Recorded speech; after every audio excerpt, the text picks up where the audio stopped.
Ang Philippine National Police sa Western Visayas pinabulaanan ang umano'y kidnapping incident sa rehiyon gamit ang mga van.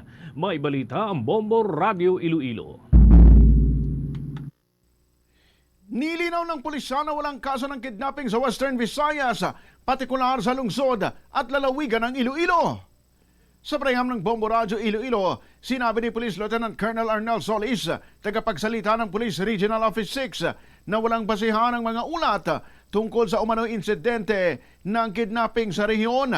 Ayon kay Solis, karamihan sa mga alegasyong ito ay dulot ng sobrang pangamba o pinalaking reaksyon sa maliliit na pangyayari na pinalala ng maling impormasyon mula sa hindi beripikadong mga ulat, lalo na sa social media. Matapos ang masusing investigasyon, kinumpirma ng mga otoridad na walang naganap na insidente ng kidnapping sa Haro District, Iloilo City. Sa lalawigan ng Iloilo, may mga kumalat ding alegasyon ng kidnapping sa Dumangas, Pavia at Santa Barbara.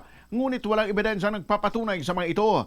Dahil dito nanawagan ng pulisya sa mga magulang na maging mas maingat at responsable sa pagprotekta sa kanilang mga anak. Pinapayuhan naman ang mga magulang na turuan ang kanilang mga anak na maging mapanuri sa impormasyon, lalo na sa social media, at palaging mag-ingat. Hinikayat din ang mga bata na manatili sa grupo, iwasan ang pakikipag-usap sa mga hindi kilalang tao at agad na ipagbigay alam sa otoridad kung may mapansin kay na hinalang kilos o tao sa kanilang paligid.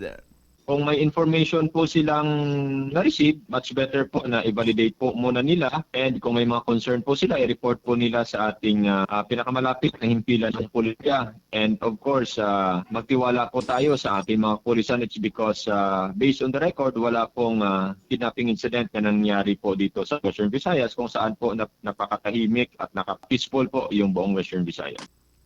Si Police Lieutenant Colonel Arnel Solis para sa Bombo Network News. Ito si Bombo Ayan Gahete para sa number 1 and most trusted radio network in the country, Bombo Radio Philippines. Basta Radio Bombo!